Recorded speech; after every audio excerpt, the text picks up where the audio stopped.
Ito na yung ginawa nating LED fluorescent mga ka-DIY. Ayan, umilaw na. Ayan, ganun lang gagawin natin para makatipid tayo mga ka-DIY.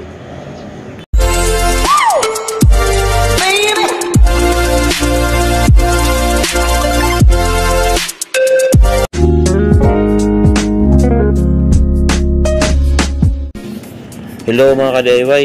Ayan, mayroon naman tayong LED fluorescent. Ayan, hindi na umiilaw yan, pundi na siya. Ayan, testingin natin.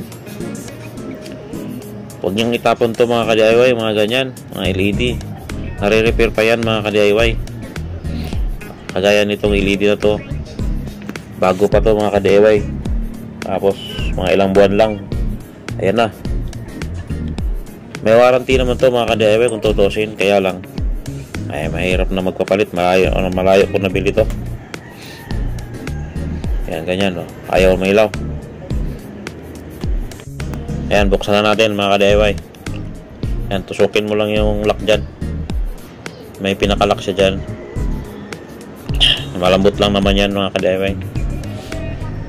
Ayan, tapos i-slide mo lang yung pinakatakip ng LED nya. Yung ilaw nya nasa loob pa. Ayan, yan yung pinakailaw nya. Yung mga itim na yan mga ka-DIY, ayan, yan ang pundi. Apat, paris-paris kasi yan mga ka-DIY, tig-dalawa. Ayan, yung apat na yan. Ayan, mga sira na yan.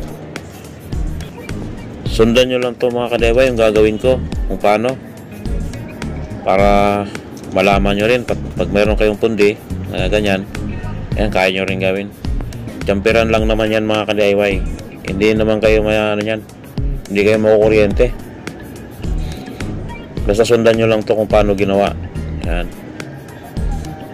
Kasi sayang naman pag itapon nyo, pag ipapagawa nyo naman, may bayad naman. Eh, gawin nyo na lang. Kailangan lang mayroon kayong panghinang. Ayan. Mura lang naman yung panghinang mga ka-DIY. May bibili mo yan sa hardware. At least madali lang natin sundan to. Mayroon din tayong ginawa na bulb mga ka-DIY, yung bilog. Ayan, ganun lang din ang proseso. Jumperan lang din natin. Kahit ilang watts yan mga ka-DIY. Ganun pa rin. Ayan, mayroon akong unang ina-upload na bulb na ganun din ang pundi rin siya. Ayan, umilaw din siya mga ka-DIY, jumper lang. Ito ganun din, jumper lang din gawin natin. Ayan. Linisin muna natin yung ano nyan, yung pinaka ilaw, yung nangingitim. Ayan. Ito lang gamitin natin pang jumper mga ka-DIY, yung lead lang. Linisin lang natin yung maitim mga ka-DIY. Ayan, ganyan. Kuskusin lang natin ng cutter. Ayan. Bali, apat na ilaw yan mga ka-DIY. Kuskusin lang natin mabuti. Punasan na rin natin mga ka-DIY para matanggal yung mga alikabok. Ayan, malinis na. Ayan, malinis na siya.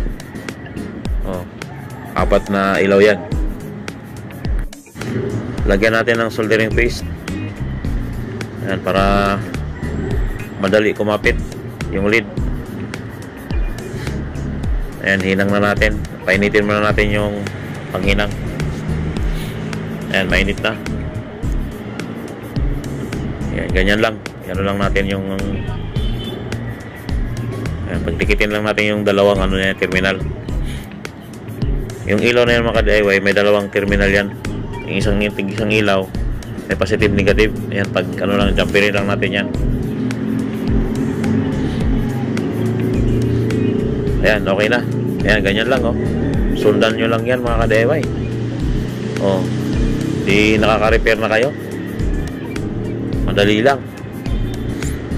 Testing natin. Ayan. Oh, di ba? Ganun lang kasimple. Kung bakit nyo itatapon yan, ay magagana naman pala. Basta sundan nyo lang yung ginawa ko mga ka-DIY. Ayan. O di makakatipid pa kayo. Ayan. Mga ka-DIY, pa-like and share and subscribe naman sa ating channel mga ka-DIY, para malaman ng mga kaibigan natin na pwede palang mai-repair yung ganyang ilaw. Sa part 1 nga pala mga ka-DIY, mayroon tayong ni-repair na bulb. Yan, 9 watts na bulb yun mga ka-DIY. Panoorin nyo rin yun mga ka-DIY para malaman nyo kung paano natin ginawa.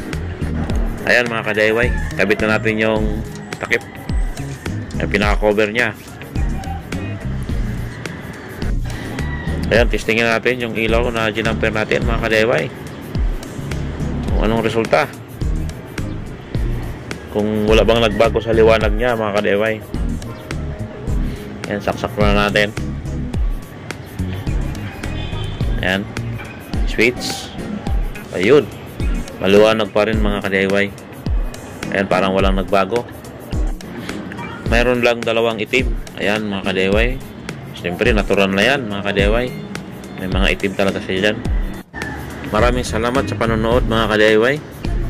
Please like and subscribe and click the notification bell para updated kayo sa susunod ko pang mga video. Salamat!